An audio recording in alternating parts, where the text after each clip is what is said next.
The word fine died in Mamie Carver's throat the moment Owen Weston looked at her. Not because he said anything. Not because he raised his voice or stepped closer or reached out his hand.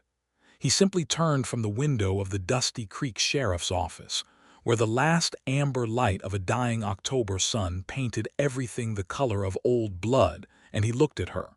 Just looked. His gray eyes, steady and unhurried as a winter sky before snow, moved from the bruise at her jaw to the way she held her left arm slightly away from her ribs, to the too careful way she'd arranged herself in the wooden chair like a woman who knew exactly which positions caused pain. She had already opened her mouth. The word was right there, polished smooth from years of use, worn like a river stone turned over and over in the palm of a hand. Fine. I am fine. Everything is fine. It had been her armor and her lie and her daily bread for so long she sometimes heard herself saying it before she'd even decided to speak at all. But Owen Weston did not ask her if she was fine. He did not ask her anything. He only looked, and that quiet, unblinking attention cut through every rehearsed sentence she had ever built, every practiced smile, every tilted chin designed to communicate that a woman was managing perfectly well on her own. Thank you very much. The word died. Her breath caught, and for the first time in 4 years Mamie Carver felt the terrifying, unraveling sensation of being truly seen. Don't, she said, and her voice cracked on the single syllable. Owen said nothing. He turned back to the window. He let her have the silence. And somehow that was the thing that undid her completely. The tears came before she could stop them, which was itself a kind of betrayal because Mamie Carver did not cry in front of people. She had not cried in front of people since the night her husband Randall put her down the porch steps, and she'd sat in the cold dirt of the yard, looking up at the stars over the New Mexico territory, and decided then and there that tears were a luxury she could not afford. But they came now, quiet and unwanted, sliding down the planes of her face as October wind rattled the single glass window of the Dusty Creek Sheriff's Office. And Owen Weston kept his back to her with the deliberate, careful respect of a man who understood the difference between witnessing someone's pain and intruding upon it. That had been 3 months ago. And everything, every terrible and unexpected and ultimately salvageable thing that had happened since, began much earlier. It began, in the way most irreversible things do, with a decision made out of pure desperation. It began in the spring of 1883, in the little territorial town of Caldwell Flats, New Mexico, when Mamie Carver packed everything she owned into a single carpetbag, walked to the telegraph office, and sent a message to a man she had never met. Her name then was still Mamie Holloway, not yet Carver, and she was 24 years old with $3.42 to her name, a mother who was dead, a father who'd sold his mine to a land company and drunk the money into the ground, and a very clear understanding that if she stayed in Caldwell Flats she would either starve or marry Donnie Price, who smelled of tobacco and wet leather and was nearly 50 years old. The territorial papers had been running advertisements for months. Men in the newer settlements west and north, ranchers and farmers and the occasional shopkeeper, seeking wives. The advertisements were plain and practical and completely without romance. That more than anything was what convinced Mamie they were honest. She responded to 3 of them. 2 men wrote back letters that were cheerful and frightening in ways she couldn't quite name, the kind of letters that made her feel like a piece of furniture being ordered through a catalog. The 3rd letter was different. It was from a man named Randall Carver, a cattle rancher working 60 acres outside the town of Dusty Creek up in the territory of Arizona, and his letter said simply that he was 31 years old, that he owned his land and his cattle and his word, that he was not a drinking man and not a church-going man, and that she should know both of those things before she made any decision, and that he did not expect a woman to pretend to be anything other than what she was. That last sentence. That was the one that got her. She wrote back immediately. They exchanged 4 letters over 6 weeks. He was not warm in them. He was not romantic. but he was consistent, and his handwriting never changed, and he answered every question she asked directly and without evasion. And by the time he sent her the train fare to Tucson, and then the stage fare north to Dusty Creek, Mamie had constructed an image of him in her mind that had nothing to do with love and everything to do with safety. She arrived on a Tuesday in June 1883. Dusty Creek was smaller than she'd imagined. A single main street baking under a white Arizona sky, a general store and a saloon and a barber and a hardware merchant, and a small office with a hand-painted sign that said sheriff. Randall Carver was waiting at the stage stop. He was a tall man with dark eyes and a jaw like the edge of a table, and he shook her hand when she stepped down from the stage and said, "You look like your letters," which she would later understand was the highest compliment he knew how to give. They were married the following Thursday by Justice of the Peace Henderson, a fat and cheerful man who performed the ceremony in 10 minutes and charged $2 for the privilege. Mamie wore her best dress, which was blue cotton, and Randall wore his good shirt, which was also blue, and they did not discuss the coincidence. The first year was not what she had hoped, but it was not what she had feared either. Randall was quiet and industrious, and he kept his word in the ways that counted, that he did not drink and he did not lie. He was not affectionate, and he was not warm, and their marriage bed was a practical arrangement more than a tender one. But he was not cruel, and Mamie, who had grown up watching her father use his words like weapons and her mother absorb them like a struck match slowly burning, had decided that the absence of cruelty was itself a form of kindness. She learned the ranch. She learned the cattle rhythms and the water schedules, and the way the desert heat moved across the day from brutal mid-morning to the thin, almost sweet coolness of late evening. She planted a kitchen garden. She raised chickens. She made acquaintances in town, if not quite friends, and the woman at the general store, Mrs. Abilene Prout, was plain and warm-hearted and would sometimes sit with Mamie on the store's front porch and talk about nothing in particular, which was more comfort than it sounds. The second year, Randall lost 40 head to a dry summer and a sickness that moved through the cattle like a dark secret, fast and without mercy. He sold the east pasture to cover his debts. He did not discuss any of this with Mamie.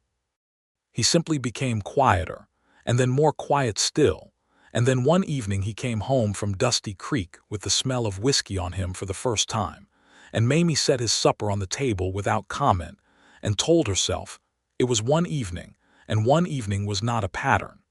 But it was a beginning.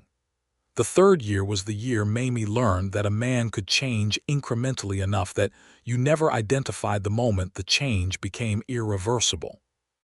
Randall drank on Fridays and then on Thursdays and then sometimes on Tuesdays. He was not violent when he drank at first. He was loud and then morose and then asleep. But the fourth year brought something harder. The fourth year brought a man named Hector Blaine.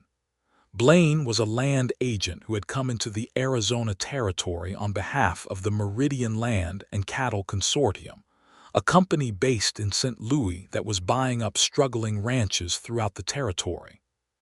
He wore a suit and a pocket watch and boots that were too clean for a working man, and when he came to call on Randall Carver one afternoon in March 1887, Mamie took one look at him through the kitchen window and felt a cold slide of warning move through her bones.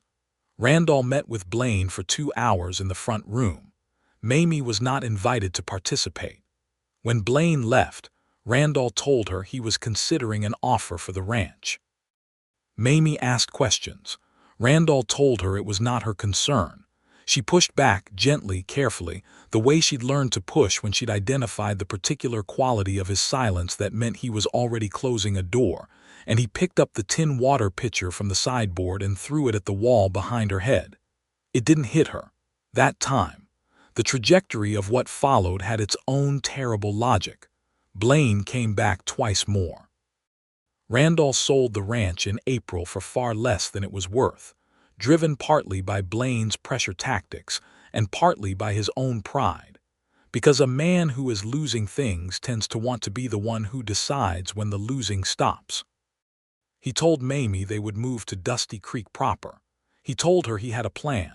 He had no plan. They moved into a pair of rooms above the hardware store, and Randall took work as a hired hand for other ranchers, and the indignity of it settled into him like a stone settling into deep mud, slow and final and irretrievable. By July of 1887, he had stopped pretending the drinking was occasional.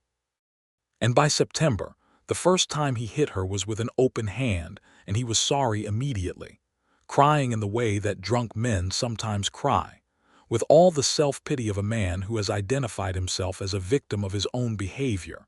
And Mamie sat with her cheeks stinging and watched him cry, and felt the cold, clear moment in which she understood that something had finally and permanently broken. She did not leave then. She knew women who had left men like Randall, and she knew what happened to them. The territory was not kind to women alone. She had no money of her own and no property, and the law, such as it was, tended to regard a wife's injuries as a domestic matter best resolved within the household. She told herself she was managing. She told herself she was fine. She told Mrs. Prout at the general store, when the bruise at her cheekbone was visible enough that it required acknowledgement, that she had walked into the edge of the cellar door in the dark. "You should watch yourself," Mrs. Prout said, and the gentleness in her voice said something else entirely. "I am perfectly fine," Mamie said, and smiled and bought her flour and her salt and walked home. She said it to the circuit doctor who came through Dusty Creek in August. She said it to the woman at the church, whose name was Clara, who saw her wince when she reached for a hymnal on the upper shelf. She said it to herself every morning when she looked into the small square of mirror above the wash basin and assessed whatever the night before had left behind. "Fine. Fine. I am fine." Owen Weston arrived in Dusty Creek in the first week of October 1887. He came from Texas, from a town called Abilene, though he hadn't been born there. He'd been born in Missouri, the second of 4 children, and his father had been a lawman until he wasn't, which was a story Owen did not volunteer to anyone. He was 32 years old, and he had spent the last decade working as a deputy in 3 different territories, learning what kind of man took a badge and what kind of man gave one, and learning also that most of the trouble in the West came not from outlaws or desperados, which was the story people liked to tell, but from the grinding, ordinary machinery of men, with money pressing down on men without it. He'd been appointed acting sheriff of Dusty Creek by the county seat when the previous sheriff, a man named Tobias Rowe, died of a heart seizure in August. The appointment was temporary, and Owen knew it. He was being asked to keep order in a town that was under pressure from the Meridian Land and Cattle Consortium, which was the same company that had bought Randall Carver's ranch, and which was now in the process of trying to absorb the last 3 independent holdings in the county. The county seat was not entirely unsympathetic to the consortium. Owen was aware of this. He filed it under the category of complications and went to work. He met Mamie Carver on his 3rd day in Dusty Creek. It was not a dramatic meeting. He was coming out of the hardware store and she was going in, and the doorway was narrow enough that they had to negotiate it, and she stepped back and murmured an apology with her eyes slightly down, and her left arm held in that particular way he would later come to know, and he said there was nothing to apologize for. That was all. He held the door. She went in. He went on, but he noticed the arm. He noticed the way she moved, the cautious orchestration of a woman who knew exactly where her body hurt and was compensating accordingly. He had seen it before, on women in Abilene and women in the Colorado Territory, and he did not make assumptions, but he stored the observation the way he stored all observations, without judgment and without urgency, waiting to see what else gathered around it. He encountered Randall Carver 3 days after that. Randall had come into the saloon on a Thursday afternoon, which was early even by the saloon's relaxed standards, and had become involved in an argument with another man over the price of a horse. By the time Owen arrived, the argument had escalated beyond words. Randall was a big man, and in his youth he had probably been a formidable one, but 4 years of serious drinking had made him imprecise, his movements large and sloppy, and the other man, who was sober and wiry, had given him a split lip before stepping back and waiting for the law to arrive. Owen did not arrest Randall. There was no one pressing a charge. He told Randall to go home and sleep it off, and Randall looked at him with those dark eyes gone muddy and mean and said, "You're not from here, boy. You don't know how things work." "I'm learning," Owen said mildly. He watched Randall walk out of the saloon and up the street toward the hardware store, and he asked the barkeep about him, and the barkeep told him what most people in Dusty Creek knew, that Randall Carver had once owned a good piece of land east of town and had sold it to the consortium and now worked as a hand and drank too much, and his wife was a quiet woman who kept to herself. "His wife," Owen said. Mamie Carver." "She's good people," the barkeep said, and the way he said it, with a particular weight on the word, told Owen something without telling him anything he could act on. He saw Mamie again the following week. She came into the sheriff's office to ask about a notice that had been posted, something about new property ordinances the consortium was pushing through the county, and she asked her questions with her eyes level and her voice steady, and her left arm held slightly away from her body. And Owen answered everything she asked directly and without condescension, which was not the treatment women generally received in official offices in the Arizona Territory in 1887. And she blinked at him once in surprise and then recovered herself. "Thank you," she said. "You've been very clear." "It's a confusing situation," he said. "The consortium is trying to use county ordinance to pressure landowners. If anyone in town has concerns, they're welcome to bring them here." She nodded. She moved toward the door. He noticed she was walking more carefully than she had the previous week, a smaller, more guarded stride. He said nothing about it. She left. He thought about her for the rest of the afternoon in a way that had nothing to do with the arm or the careful walk or any professional concern. A thought with no clear shape, more a quality of attention. The way the mind sometimes returns to something without being able to say why. The third week of October brought two things to Dusty Creek simultaneously. The first was a consortium lawyer named Darrow, who arrived on the Tuesday stage with two silent men behind him, and a sheaf of documents designed to put legal pressure on the last independent cattle operations in the county. The second was a cold front that swept down from the north and made the desert nights genuinely dangerous and the days the color of pewter. Owen was dealing with Darrow on the Thursday afternoon, specifically with a complaint filed by one of the independent ranchers who believed, correctly, that the consortium was using fraudulent survey markers to claim portions of his land, when Mrs. Pruitt came into the sheriff's office in a state of barely contained alarm. She did not say anything dramatic. She simply stood in the doorway and looked at Owen and said, "You need to come see about Mamie Carver," and the quiet certainty in her voice was enough. He told Darrow's complaint could wait and followed Mrs. Pruitt to the rooms above the hardware store. Randall was not there. He was, Owen would later learn, passed out in the back room of the saloon, where the barkeep had let him sleep because it was cold, and because the barkeep was a decent man who also didn't want trouble. Mamie was in the kitchen of the rooms above the hardware store, sitting in a straight-back chair with a cloth pressed to her jaw and her eyes very steady in her left arm, which he now knew was the consequence of at least 2 cracked ribs, held tightly to her side. Mrs. Pruitt stood in the kitchen doorway. Owen stood beside the window. The amber light of the dying October sun was exactly as described. And Mamie Carver opened her mouth, and the word assembled itself in the machinery of her throat, worn smooth from years of use. 4 years of daily deployment against a world that did not deserve to know she was anything other than fine, and Owen Weston turned from the window. He looked at her. He did not ask. He did not speak. He did not move. He simply looked with those gray winter eyes that saw everything without making a performance of seeing, and the word died. And the tears came.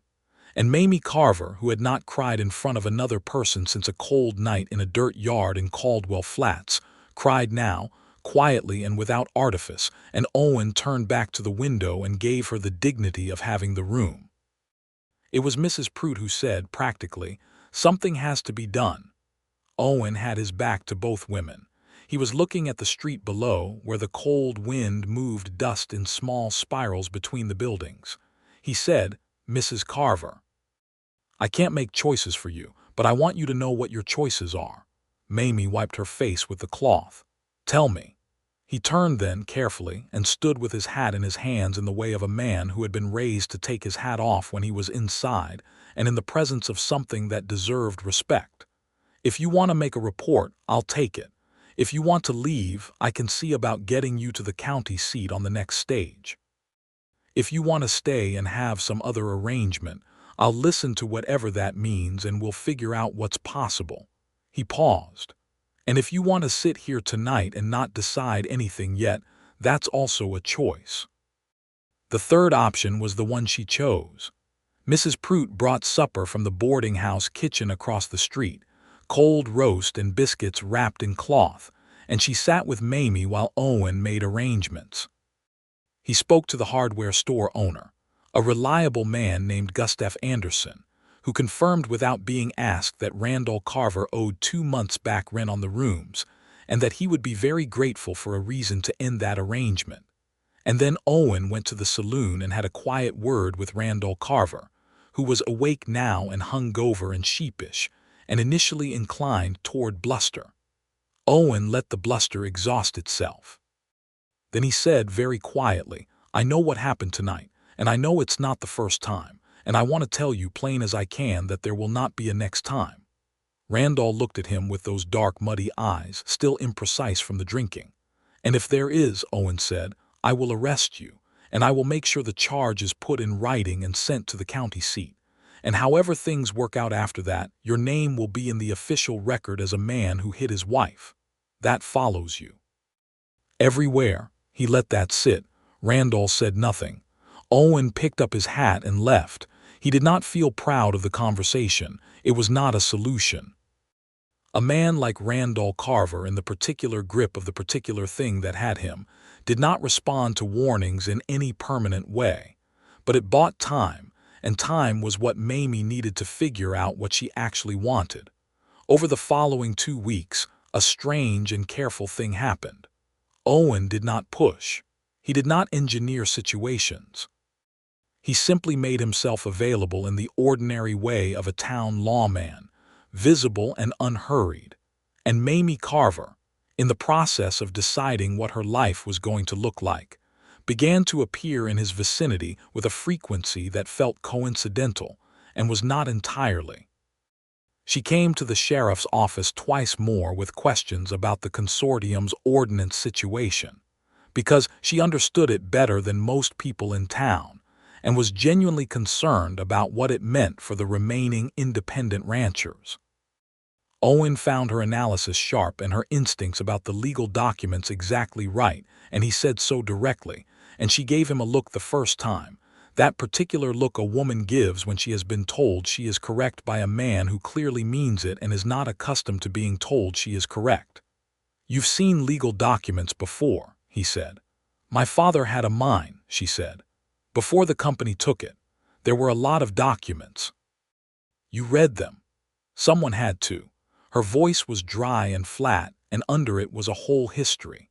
He asked her to help him draft a counterfiling on behalf of the rancher whose land markers had been falsified. She said she wasn't a lawyer. He said he wasn't either, but 2 people who could read were better than 1, and the county was sending a lawyer eventually, but the consortium's deadline was before the lawyer would arrive. She came to the office 3 afternoons that week, and sat across the desk from him with the documents spread between them. And they worked through the language together with a care and a mutual respect that felt, to Mamie, like a language she hadn't known existed. Randall had never asked for her thoughts on anything. Most men didn't. And here was this quiet man with the winter-gray eyes who not only asked but waited for her answer, and then actually adjusted what he thought based on what she said. It unsettled her, not in a frightening way, in the way of something entirely new.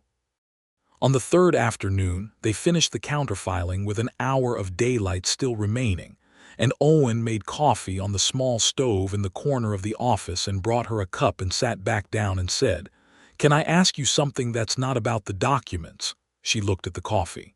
"You can ask. What do you want to do?" He was not talking about the counterfiling. She was quiet for a moment. Outside the window, the dusty Creek Main Street went about its late afternoon business, horses tied at the rail outside the saloon, a wagon moving slowly toward the livery, two women from the boarding house talking on the far boardwalk. "I don't know," she said finally, and it was the most honest thing she had said in so long that the honesty itself felt like a physical sensation, a loosening somewhere in the chest. "That's fair," he said. "You don't have to know yet. It's not simple," she said. "I know it isn't. There's nowhere to go, I have no money, the law doesn't." She stopped.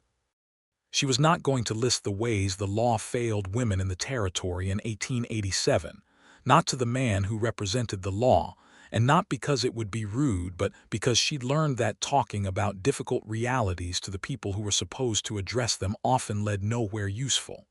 But Owen said, "You're right. The law doesn't protect women the way it should. I know that. I'm not going to tell you otherwise." She looked at him then, a full look, the first one she'd given him without the guard fully in place. "What I can do," he said, "is whatever is actually within my power, which is limited, but it's not nothing." She held the coffee cup in both hands and the steam rose between them, and she thought about what it meant that this man, this particular man in this particular chair, was the first person she'd been fully honest with in years, not because he had performed warmth or made promises or manufactured comfort, but because he sat still and said true things and did not require her to pretend. "I'm not fine," she said. It came out very quietly, almost a surprise to herself. "I know," he said. That was all. But it was the most anyone had said to her in a very long time. Randall Carver left Dusty Creek 12 days later. It was not Owen's doing, exactly, though Owen had done something that contributed. The consortium lawyer Darrow, after the counterfiling had been accepted by the county and exposed several of the consortium's fraudulent surveying practices, suddenly needed a man in a different county, and Randall had been offered work as an outrider for the consortium's operation in the South. It was not good work and it was not honest work, but it paid, and it took him away. He came home the evening before he left and told Mamie he was going. He did not apologize for what he had done. He said, "You'll manage." And then he said, "You always do," and she could not tell if this was a compliment or an accusation or simply an observation, and perhaps it didn't matter anymore. He packed a bag and he left the next morning before dawn, and Mamie stood at the window above the hardware store and watched him go and felt something she hadn't expected. Not grief. Something more complicated. The feeling of a long-held tension finally releasing, which is not the same as joy but can sometimes, eventually, become it. Gustav Anderson reduced her rent to almost nothing in exchange for her keeping the store's account books, which she did with the same precision and attentiveness she'd brought to the consortium documents, and which she was very good at. She had a small income. She had a room of her own. She had, for the first time in 4 years, a life that was hers to arrange. She also had the habit of spending 3 afternoons a week in the sheriff's office. It did not begin as anything she identified to herself as romantic. It began as work, as a practical collaboration between a sheriff who had more legal and administrative demands than he could manage alone, and a woman who could read and think and organize. The county situation with the consortium was ongoing, and there were genuine legal issues that required attention, and Mamie's understanding of the documents was by now better than Owen's own. But around the work was something else that grew in the spaces between sentences, in the particular quality of attention they paid to each other, in the small moments of humor that arose when two intelligent people spend hours in close proximity to each other, and in the way Owen had of listening to Mamie speak with a focus so complete that she could hear herself differently, could hear her own thoughts more clearly, as though his attention was a kind of echo chamber for her best thinking. She noticed things about him in those afternoons. The way he drank his coffee black and held the cup in his right hand and read, with his left index finger moving along the lines of text. The way he had of going very still when he was thinking hard, so still that she'd learned to recognize it as concentration and not discomfort. The fact that he always opened the office window in the afternoon, no matter the temperature, because, he told her once, he couldn't think in closed spaces. The scar on his left jaw that he'd got from a piece of broken wagon wheel in Missouri when he was 19, and which he explained with the cheerful matter-of-factness of a man who had made peace with his own history.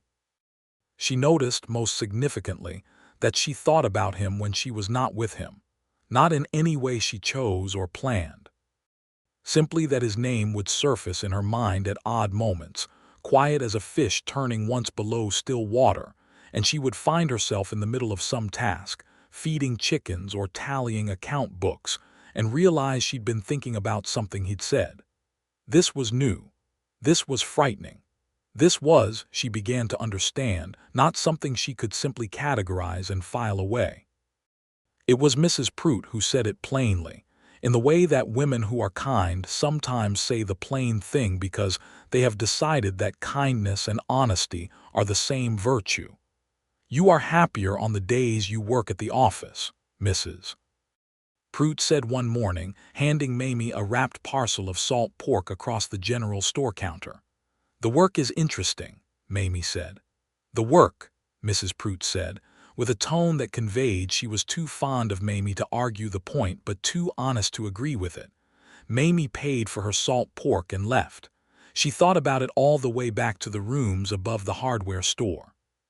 She thought about it while she put the salt pork away, and while she set water to boil, and while she sat down at the small table and looked out the window at the street below, where the late November sky was a thin blue, and the dust moved in cold swirls, and the town of Dusty Creek went about its business.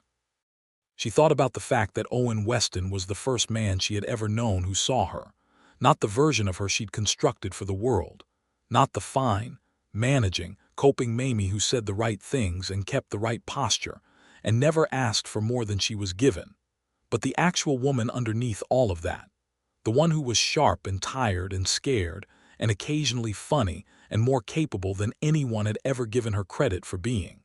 She thought about the fact that this terrified her. She thought about the fact that she was 28 years old and technically still married, and that the last man she had trusted had thrown a tin pitcher at a wall and then at her, and that the idea of being any particular person's particular person again made something cold and automatic close down in the center of her chest. She thought, finally, about the look. That look he'd given her in the office, the first one, the one that had killed the word fine before she could say it, and how that look was not the look of a man who wanted something from her, or was building towards something, or was performing a feeling for strategic purposes. It was the look of a man who simply, honestly, saw what was true. And she thought, sitting at her small table in the thin blue November light, that maybe that was the thing. Maybe that was the rare thing.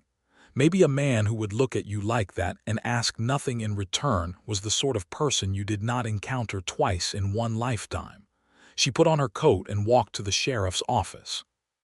Owen was at his desk when she came in, writing something, and he looked up when the door opened, and something quick moved through his expression and was gone before she could identify it. He said morning, and she said morning, and then she stood in the center of the room in her coat with her hands at her sides, and she said, "I need to tell you something." He put his pen down. She looked at the window. "I don't quite know how to say it." "Take your time," he said. She looked at him then. "I think about you when I'm not here. I'm not sure what to do with that." A long moment passed. The fire in the small stove ticked and settled. Somewhere on the main street a horse snorted. I think about you too, he said, very quietly. I've been trying to be appropriate about it, given everything. I know, she said, you're in a difficult situation. I know that too. Another pause. He turned the pen over once in his fingers. What would you like to do about it? She almost smiled. Of course that was the question. Of course that was exactly the question he would ask, not what do you feel or what does it mean or any of the loaded, consequential things, but what would she like to do, which put the agency squarely and entirely in her hands. I don't know yet, she said. That's fine, he said, and then the word registered and something shifted in his expression, a micro-flicker of irony, and she saw it and a sound came out of her that she almost didn't recognize as laughter.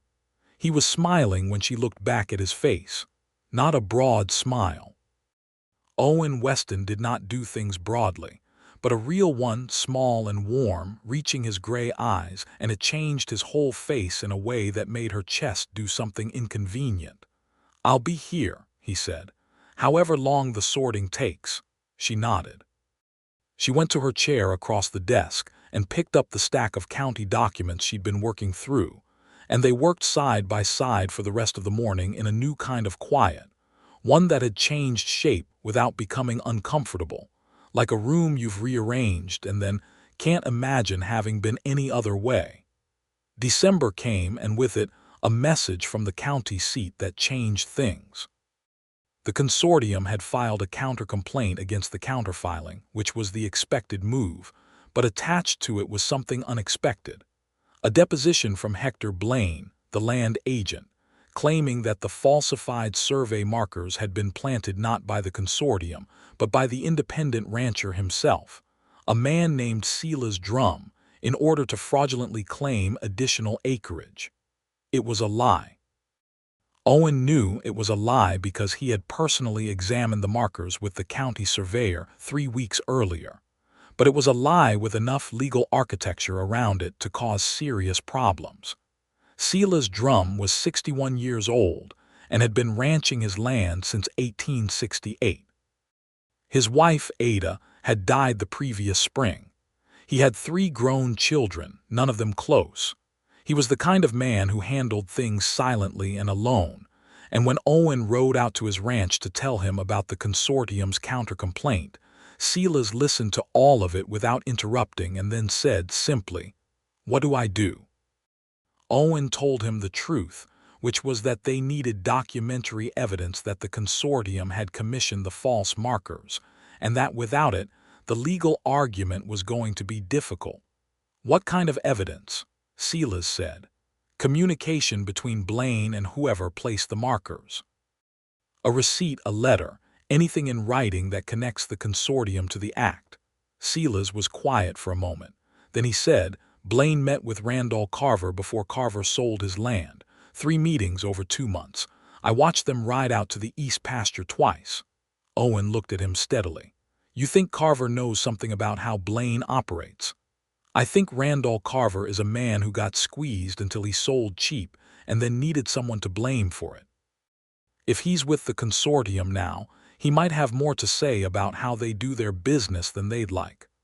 Owen rode back to Dusty Creek and told Mamie. She was quiet when he finished. She was sitting at the desk in the sheriff's office with her hands flat on the documents and her face very composed, which he'd come to understand was the expression she wore when she was working through something that had a personal dimension she was choosing not to lead with. Randall is in Yuma County, she said, working for the consortium. I know. You want to contact him. I want to know if he's willing to tell us anything about Blaine's methods. He might have documents from the sale of his own ranch that would establish a pattern. He might, she said. He might also have no interest in helping, given that he's working for the consortium now. That's possible. She turned the pen over in her hands. I can write to him, she said. Mamie, he's more likely to respond to a letter from me than from you. He knows you are the law. He doesn't trust the law. She said it plainly without particular bitterness. And he has no particular reason to protect me either, so if there's something he wants to say, he'll say it. Owen looked at her for a moment. This is not your responsibility to manage. I know that, she said. But I'm choosing to help because it's the right thing to do, and because Sila's drum has been on his land for 19 years, and the consortium doesn't get to just take that." She paused. "Also because I know how Randall speaks and what he responds to, and you don't." He accepted this. It was true. She wrote the letter that afternoon, sitting at the desk in the sheriff's office with Owen at the window giving her the privacy of his back. And she wrote it in Randall's language, which was plain and direct, and had no romance in it and no emotion. Only the facts as she knew them, and a simple statement that if he had documentation from the sale of his ranch, she would like to have copies of it, and that if he wanted to say anything about how the consortium conducted its business, she would make sure it reached the right people. She sent it on the Wednesday stage, and they waited. In the meantime, the world did not stop moving. The consortium's lawyer Darrow was pushing the county for a decision date on the drum property, and Owen pushed back through the county circuit judge, a man named Beaumont who was old and skeptical of land companies, and who granted a 30-day extension with barely concealed relief at having a legal reason to slow things down. The weather turned serious in December, a real cold this time, and the town of Dusty Creek buckled down into its winter rhythms. Mamie moved into the boarding house. Gustav Anderson had offered her the rooms at a reduced rate indefinitely, but she decided she needed a proper separation from the life she'd shared with Randall, a new set of walls that held only her own history. The boarding house was run by a woman named Dolores Vance, who was 60 and blunt and made extraordinary biscuits and charged fair rent, and did not ask her tenants personal questions, which was exactly what Mamie needed. She had a room of her own and an income and a life that was hers, and she was learning what that meant, learning to move through a day without listening for the particular sounds that meant she needed to adjust herself, without cataloging exits and tone shifts and the quality of silences. It was not immediately comfortable. 4 years of that kind of vigilance does not dissolve in 6 weeks. But the boarding house was quiet in a good way, the ordinary quiet of a well-managed small building, and Mamie found herself sleeping through the night and waking with something that was not quite peace, but was pointing in that direction. She and Owen continued to work together. The consortium situation required ongoing attention, and Mamie had by now become genuinely useful in a formal capacity, enough that Owen had broached the subject with the county of whether she might be compensated as a county administrative assistant, a thing that was unusual but not unprecedented in the territory. And the county had agreed largely because the paperwork situation in Dusty Creek had been a disaster under the previous sheriff, and Mamie had already organized 6 months of it into something legible. She had a job. She had an income. She thought on a cold December morning while she walked from the boarding house to the sheriff's office through a thin crust of desert frost, an actual life. She also had a feeling she was becoming less afraid of. Owen was at the stove when she came in, making coffee, and he turned when the door opened and said good morning, and she said good morning, and she hung her coat on the hook and sat down at her desk, and they were quiet for a moment in the easy way they'd developed. The comfortable shared silence of 2 people who had somehow, without planning it, become each other's most familiar company. "Darrow is filing again," Owen said, bringing her coffee. "I saw his rider go through yesterday." She took the cup. Their fingers did not touch. There was a careful quality to all their physical proximity, a mutual respect for the fact that she was still finding her footing and he was still giving her room. "We have 23 days before the county needs to respond," she said. "If Randall doesn't write back, we'll find another way." She looked at him. "You're very certain of that?" "I'm certain of what I know," he said. "And I know Sila's drum has been on his land legitimately, and the survey records at the county seat can be cross-referenced with the original 1868 land patent. That patent predates the consortium by 15 years.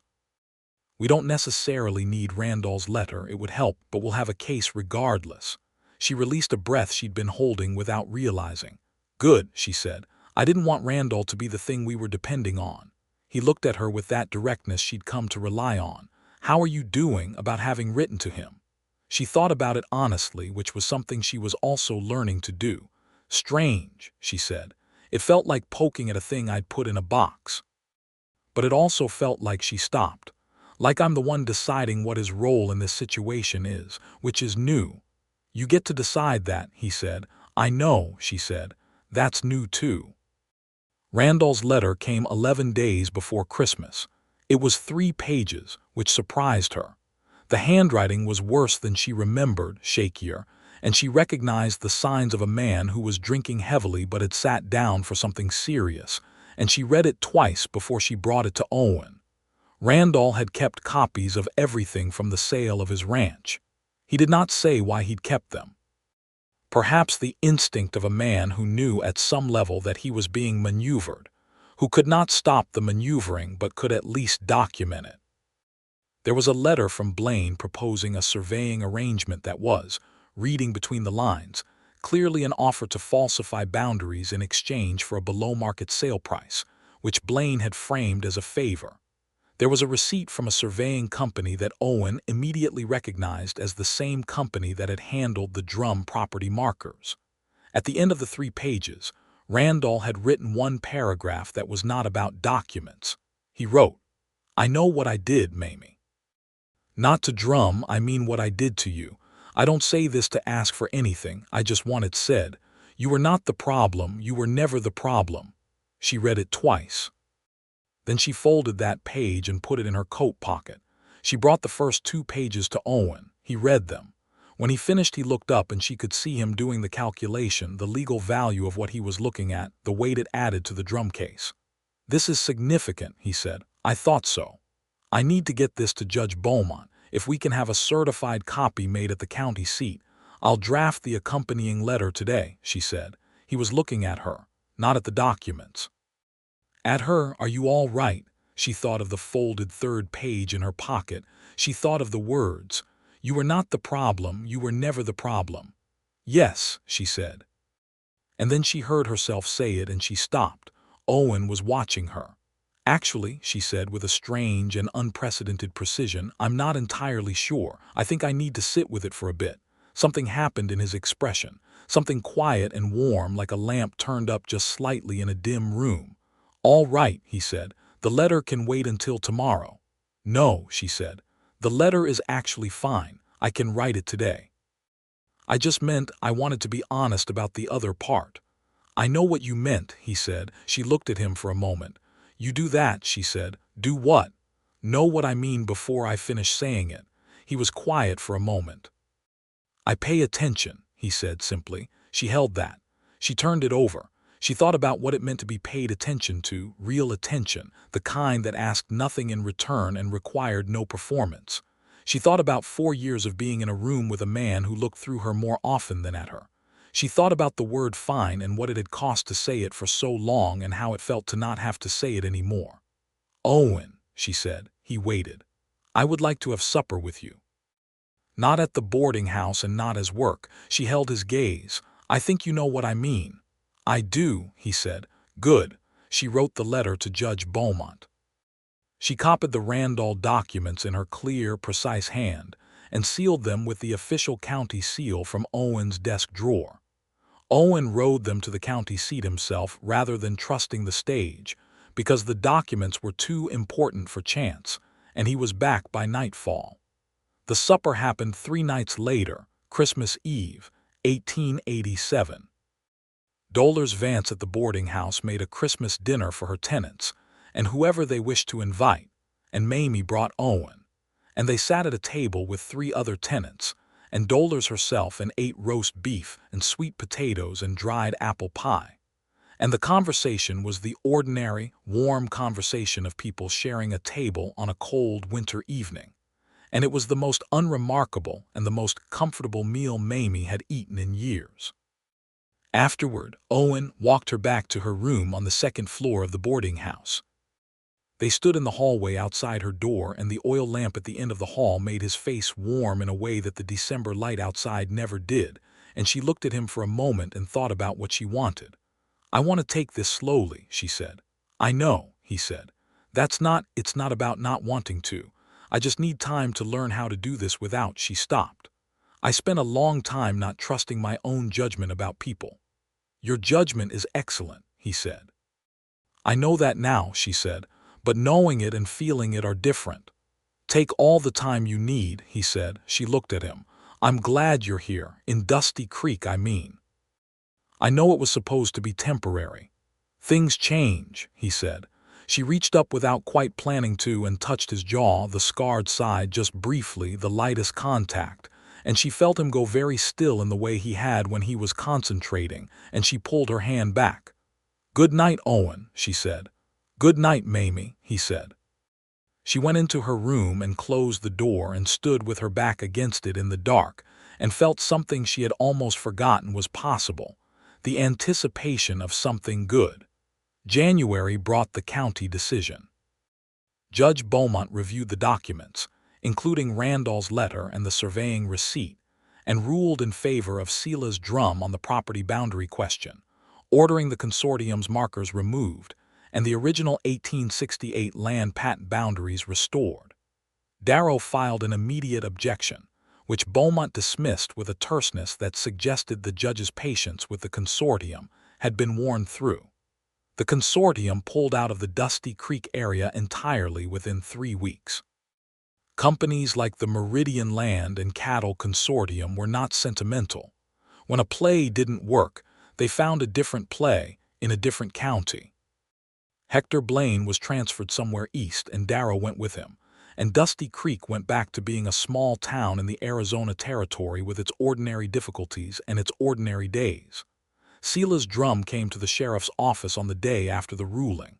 He was not a man given to large expressions of feeling. He shook Owen's hand and said, I'm obliged. And then he turned to Mamie, who was at her desk and who had been as central to the case as anyone, and he said, Mrs. Carver, I know it cost you something, writing to your husband. I want you to know it's appreciated. Mamie said it was nothing, and then she heard herself say it and she stopped. It was something, she said. But I'm glad it helped. Sela's nodded. He left, and Mamie sat at her desk in the cold January light and felt, with a clarity she hadn't experienced in years, the specific satisfaction of having done a difficult thing and done it well. Owen was watching her from across the room. What? She said. Nothing, he said, but he was smiling. February arrived, and with it a letter from the county seat that the sheriff position in Dusty Creek was being made permanent if the current office holder wished to keep it. The county was formalizing several acting positions in light of the territorial growth, and Owen's record in Dusty Creek over the past 4 months, which included the resolution of the consortium dispute and what the county described as significant improvement in administrative organization, was sufficient to justify the offer. Owen brought the letter to Mamie. She read it. What are you going to do? That depends, he said, on whether there's reason to stay. She looked at him over the edge of the letter. That is the most indirect thing you have ever said to me. It's a complicated question. No, it isn't, she said. Do you want to stay? Yes. Then stay, she said. I wanted to know if you wanted me to. She set the letter down on the desk. She looked at him steadily. Owen, I have been sitting in this chair 3 days a week for 4 months. I spent Christmas Eve at a table with you and thought it was the best evening I'd had in 4 years. I'm currently managing your administrative records, which if you leave will collapse back into chaos within a month. She paused. Yes, I want you to stay. He looked at her for a long moment. I'll write back to the county, he said. Good, she said. We have work to do. But something shifted that day, a loosening of whatever careful distance they'd maintained. Not dramatically, not all at once.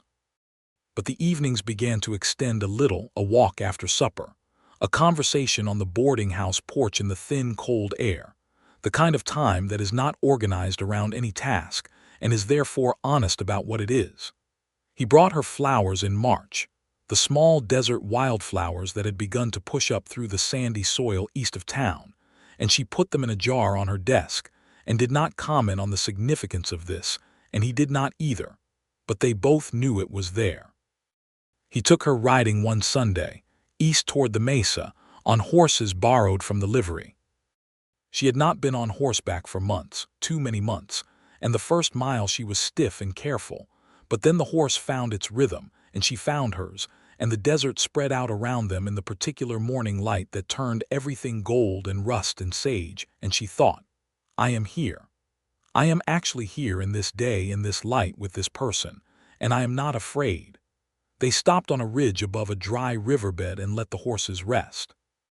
The wind came from the west and smelled of sage and distant rain, and Owen sat on his horse beside her, and they were both quiet, looking out at the mesa country. This is why you stay, she said, meaning the land. Part of it, he said. She looked at him. He was looking at the mesa.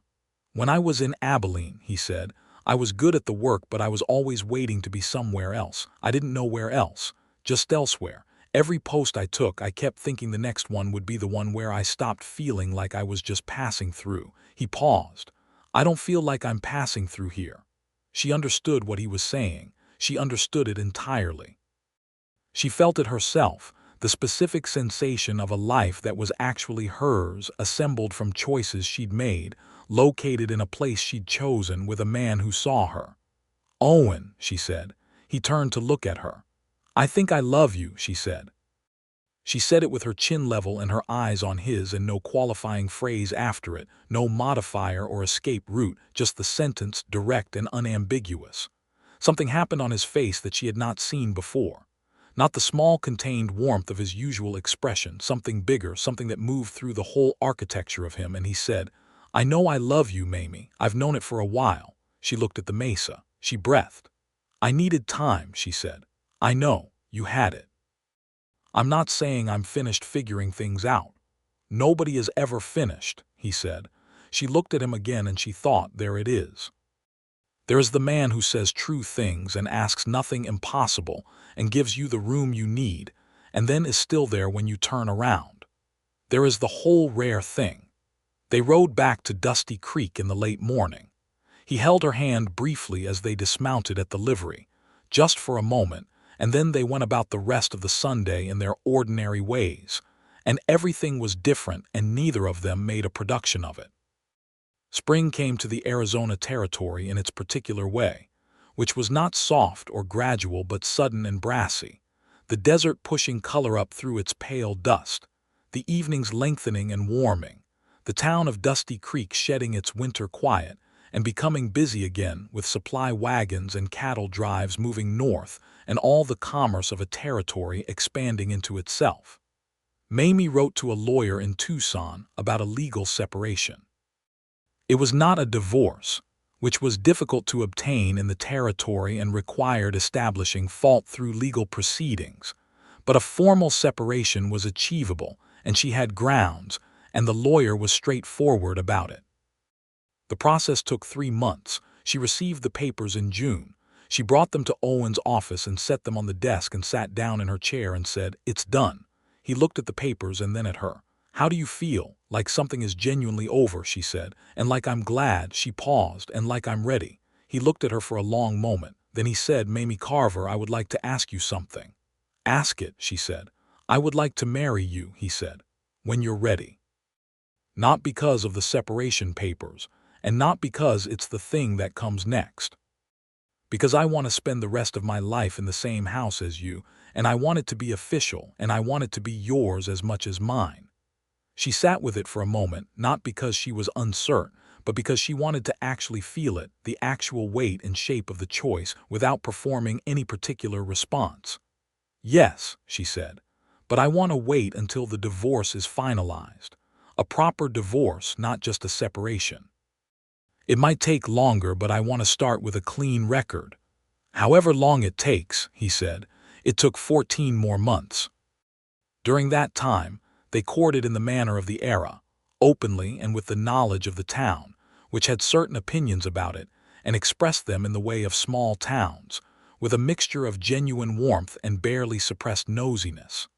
Mrs. Prout was firmly in favor and said so repeatedly. Dolores Vance at the boarding house was quietly supportive and began making extra portions at supper on the evenings Owen joined them. Sila's drum, when he heard through the general flow of Dusty Creek information, came to Owen and said, "Good. She's good people," which was precisely what the barkeep had said about her nearly a year earlier, and which Owen thought was among the finest things you could say about a person. Owen bought a house. This took some months of searching and then some months of repair and improvement, because the house he found was small but had potential. 3 rooms on the south edge of town with a kitchen garden in the back that had been let go to weeds and a porch that faced west for the sunsets. He fixed the porch first, then the kitchen. Then the bedroom, which he repainted himself with lime wash until it was clean and light and felt like a room in which no history lived. Mamie helped him with the garden. She knew gardens. She knew what to do with desert soil and what the water situation demanded, and she came on Saturdays and worked alongside him in the back plot, and they talked while they worked in the way of people who have been each other's closest company long enough that the talking is as easy and unself-conscious as breathing. The divorce was finalized in August 1889. The papers came from the territorial court, and Owen received them in the office and walked directly to the boarding house, where Mamie was eating supper with the other tenants, and she saw his face when he appeared in the doorway, and she knew before he said anything. "Tomorrow," he said. She smiled. "Tomorrow." They were married on a Saturday morning in September 1889, in the small wood-frame church in Dusty Creek, by the same circuit minister who had performed services there for 8 years. Mamie wore a dress she had made herself from cream-colored muslin, because she could sew, and because she had decided that this wedding would be made of things she had made or chosen, and not of things arranged for her. Owen wore a new shirt and his good coat and the boots he'd had resoled in Tucson, and he stood at the front of the church and watched her walk toward him and felt the full weight and goodness of the thing happening. Mrs. Prout cried. Dolores Vance did not cry but clapped with considerable force when the minister said the words were done. Sila's drum was there, standing in the back row with his hat in his hands. Gustav Anderson sat in the middle with his wife Britta. The barkeep from the saloon came, which no one had specifically invited him to do, but he had brought a bottle of very good whiskey, and no one turned him away. The reception was in the boarding house dining room, because Dolores Vance had offered it and Mamie had accepted with genuine gratitude, and there was the roast beef that Dolores did so well, and the dried apple pie, and something a little stronger than coffee in the cups, and the room was warm and loud, and full of the particular laughter of people who are genuinely pleased about something. Owen sat beside Mamie at the head of the long table and watched her laugh at something Mrs. Prout said, her head tipping back, her whole face open in a way he had first seen only glimpses of, and which now appeared with a frequency that still caught him, and he thought about everything it had taken to arrive at this particular moment, this woman, this laughter, this room full of people who knew and liked her. He leaned slightly and said very quietly, "Are you all right?" She turned to him. She considered the question with the same honesty she brought to everything now. "Yes," she said. "Actually, yes." He smiled.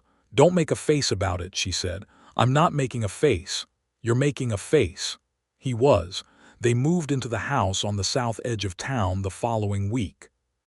The kitchen garden had been cleared and replanted, and was producing adequately for the season. The porch faced west exactly as he had intended, and on the first evening they sat on it together and watched the sky go through its tremendous southwestern performance, the clouds going pink and gold and deep violet over the mesa, and the air smelled of sage and the first coolness of coming autumn, and Mamie sat beside Owen in the wooden chair he had made wide enough for 2 people to share if they chose to be close, and she leaned her head against his shoulder. It was such a simple thing, a head on a shoulder. But it was hers to do. She had chosen it. No one had arranged it or required it or made it the price of something else, and that made it everything. He put his arm around her and they watched the sky until the stars came out. The first year of their marriage was the best year Mamie could remember since childhood, since before her mother died, since before the world had become a series of things to manage and survive. Owen was a steady, thoughtful husband, and what that meant in practice was that he made room for her to be herself, entirely and without condition, which after 4 years of the alternative felt like a kind of ongoing miracle. He consulted her on decisions. He listened when she spoke. He argued with her on things he disagreed about, genuinely and without softness, and this was itself a new thing, being disagreed with honestly instead of either deferred to in an empty way or simply overruled.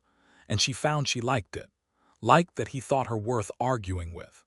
She continued to work in the office, now paid formally by the county as administrative assistant, and she was good at it, and she knew it, and Owen told her so regularly and meant it.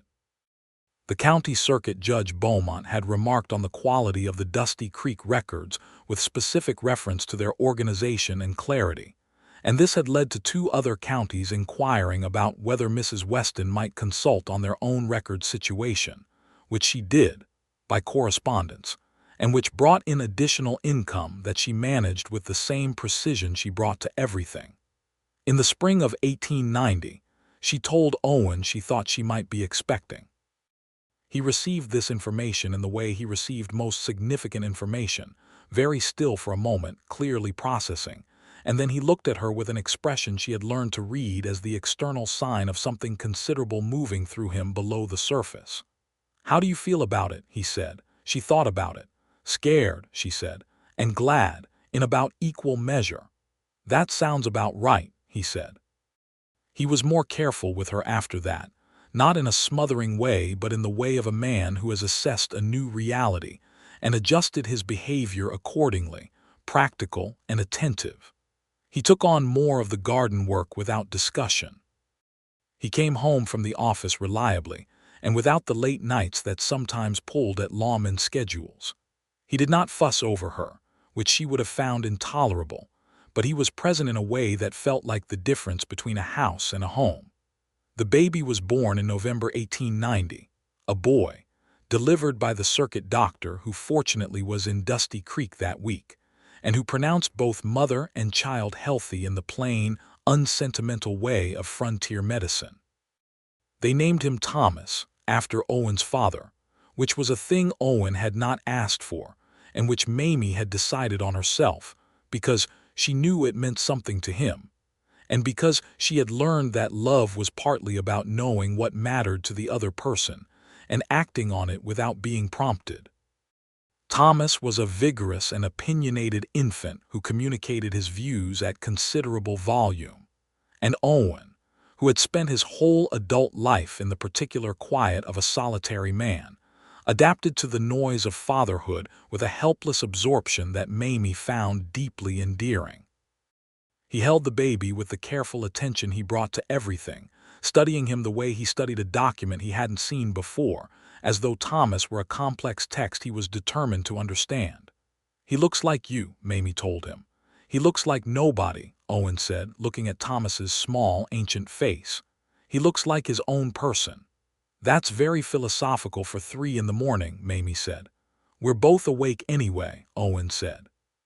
Thomas grew from an opinionated infant into an opinionated toddler, and then into a small, energetic boy who regarded the world with his father's steady gray eyes and his mother's sharp curiosity. He was, from an early age, deeply interested in how things worked, whether those things were the pump in the kitchen garden, or the way the stars moved, or the process by which Mamie tabulated the county records into a legible whole.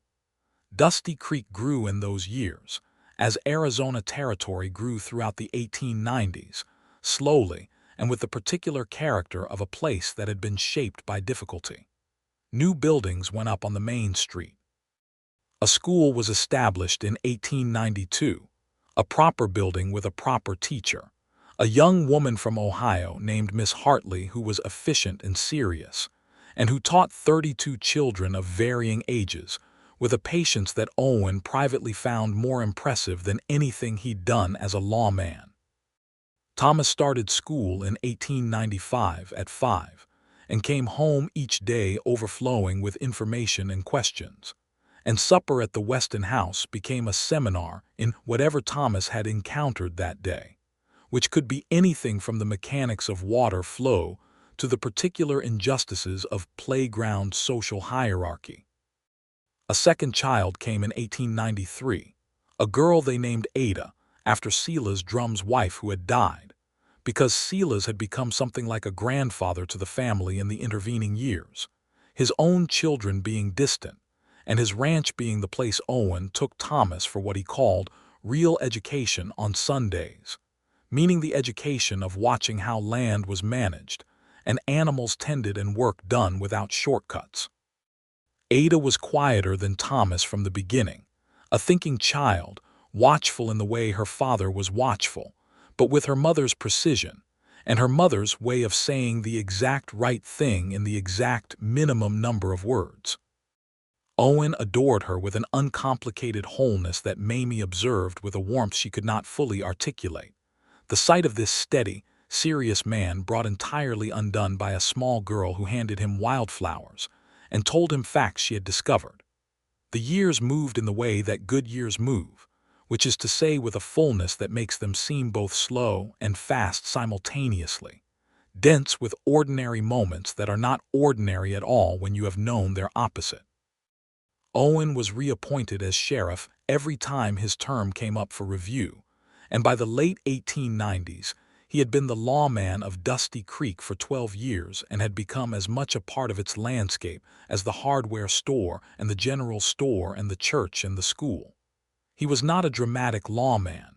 He was not the figure of Western legend, quick with a gun and faster with a quip. He was thorough and fair and unintimidatable, and the town had come to understand that these qualities were more valuable than drama by a considerable margin. Mamie had built something she had not fully anticipated building, a reputation. Not a social reputation, though that was there too, but a professional one.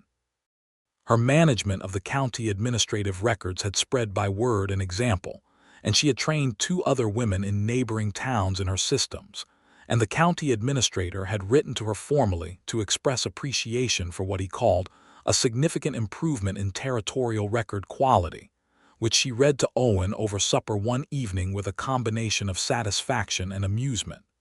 "He used the word significant," she said. "He's not wrong," Owen said. "He's extremely not wrong," she said, and was only partly joking. In 1897, when Thomas was 6 and Ada was 4, Owen came home from the office one evening with a letter from his brother Daniel in Missouri. Owen's family were not people he spoke of extensively, not from secrecy, but from the particular reticence of a man who had made his life in a different place than the one he'd come from.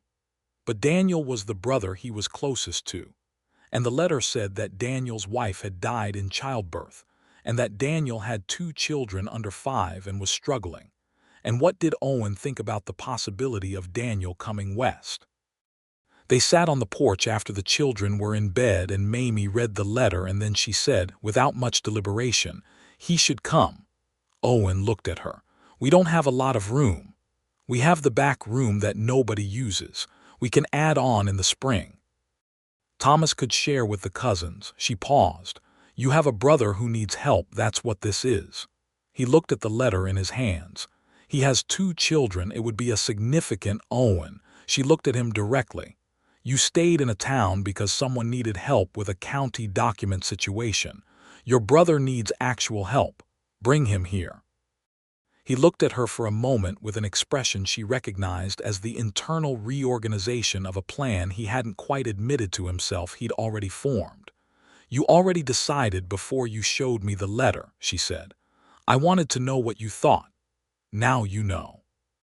Daniel Weston arrived in Dusty Creek in March 1898 with 2 children aged 3 and 4, a boy named James and a girl named Ruth, who were small and shell-shocked from travel and from loss, and who needed what the Weston house had, which was stability and warmth and Mamie Carver's particular talent for making a space feel safe. The house did get extended in the spring. Owen and Gustav Anderson and Sila's drum's nephew, who was a carpenter, adding 2 rooms off the back that were rough but solid. The children sorted themselves out in the way children do when given enough space and enough routine, Thomas appointing himself an authority on Arizona territory, in a way that the cousins found both irritating and informative. Ada taking Ruth under her wing with an elder sisterly authority that belied her age. Daniel Weston was a good man in the grip of grief, which is to say that he was quiet and sometimes very far away, and that he needed things that took time to come, but he found work quickly enough. He was a skilled carpenter in his own right, and Dusty Creek in 1898 was building itself steadily, and a man who could work wood was useful. Within a year, he had his own clients. Within 2 years, he had a small shop. By 1901, when he met a woman named Helena who had come to Dusty Creek from Santa Fe as a schoolteacher to replace the retired Miss Hartley, he had become himself again, and the quiet happiness of his second chance was something that Mamie watched with deep satisfaction. Mamie was 39 in 1898, which by the standards of the era was not young for anything, but which felt to her like the beginning of something rather than its middle. She had more energy and more confidence than she'd had at 28, which was not how she'd expected life to work, and she understood now that this was the product of having actually lived in her own life, rather than managing the circumstances of someone else's. She had a husband who, 12 years in, still paid attention to her the way he'd paid attention in those early days in the sheriff's office, with the complete, unhurried focus of a man who found her genuinely interesting. They were not identical people. They were not always easy with each other. They argued about things, about how the children should handle various situations, about the county's approach to certain legal matters, about whether the kitchen garden needed the additional bed she wanted to plant or whether it was already at its productive limit. These arguments were brisk and honest and usually ended in some version of her being right and him acknowledging it, or him being right and her acknowledging it, and occasionally in a resolution that neither had anticipated, which they both agreed was the best outcome. In 1901, on a warm September evening that reminded her of nothing so much as the evening she had sat on the porch with Owen in their first autumn in the house, and watched the sky go through its performance over the mesa, Mamie sat at the kitchen table after supper and looked at the man across from her. The man who was helping Thomas with a mathematics problem in the lamplight, who had rolled his sleeves up to the elbow in the way he did in the evenings, who was saying something to Thomas about the relationship between fractions and proportion in a patient, precise way that was exactly how he said everything. She thought about the woman she had been in 1887, sitting in a straight-back chair in the sheriff's office with a bruise on her jaw and a word dying in her throat. She thought about how that woman had been so thoroughly armored that she had lost track of the difference between the armor and herself, had said the word so many times it had become her actual interior weather, had forgotten what it felt like to be seen rather than managed. She thought about one quiet look. She thought about the extraordinary, improbable chain of things that had led from that look to this kitchen, this light, this man, these children, this life that was hers in every room of it. Thomas got the mathematics problem right and Owen said good. In that particular way that meant he was actually impressed and not just encouraging, which Thomas understood the difference between and which produced a small, fierce satisfaction on the boy's face. And Mamie sat at the kitchen table in the lamplight in the town of Dusty Creek in the Arizona Territory in the year 1901 and felt, plainly and without complication, that she was exactly where she was supposed to be. Ada came in from the garden with mud on her hands and announced that she had found something interesting in the back corner, some kind of snake that she had identified from the book Owen had brought her from Tucson as a harmless variety, but that she thought warranted investigation. And Owen stood up from the mathematics and said they would look at it together. And Thomas groaned and said snakes were not interesting. And Ada said Thomas was not interesting. And Daniel called from the back room that supper leftovers were available if anyone was hungry. And Helena's voice came from the front porch saying that the evening star was very clear tonight, and she thought there might be weather coming. Mamie looked at all of it, the full, complicated, ordinary abundance of it, and thought, fine, not the old fine, Not the armored, hollow, carefully deployed fine that had cost her so much to maintain, but fine as in complete, fine as in genuinely, actually, in all the rooms of the word good. Owen caught her expression from across the kitchen. He raised an eyebrow. She shook her head, smiling. He looked at her for a moment with those gray winter eyes, steady and unhurried, and she felt it again, even now, 13 years after the first time, the particular sensation of being truly seen, not managed or arranged or assessed, seen. She held his look and did not look away and did not say anything because she did not need to. And he nodded once, very slightly, the way he did when he understood something without needing it explained. Ada came through the kitchen door with mud on both hands and a question about snake habitats, and Owen went to look at the back corner of the garden, and Thomas followed despite himself, because he was curious about everything despite his stated preferences. And Mamie put the kettle on, and listened to the voices from the garden rise and fall in the warm September air, and felt the evening settle around the house like something that had always been intended. The stars came out over the Arizona territory one by one and then all at once, the way they do in the desert, and the lamp in the Weston kitchen burned steadily. And from the porch, Helena said the weather coming in from the west was going to bring rain, the first real rain in 6 weeks, and she sounded pleased about it. Mamie stepped out onto the porch to look at the sky. The clouds to the west were dark and moving fast, and the air had that particular smell, that deep, promising smell of desert rain approaching, which she had come to know over years of living in this place and which still, every time, felt like a small announcement of grace. Owen came to stand beside her. The children's voices continued from the back garden. "Rain," she said. "Looks like it," he said. She looked at the sky a moment longer. Then she turned and went inside to check the kettle, and Owen followed, and the door closed behind them on the evening, and the rain came in from the west the way it had been coming in for thousands of years before either of them existed, over the mesa and through the sage and down into the desert and the small, warm, well-lit town of Dusty Creek. And it rained all night on the house and the garden and the wide, patient land, and everything it touched was made, at least briefly, clean and new.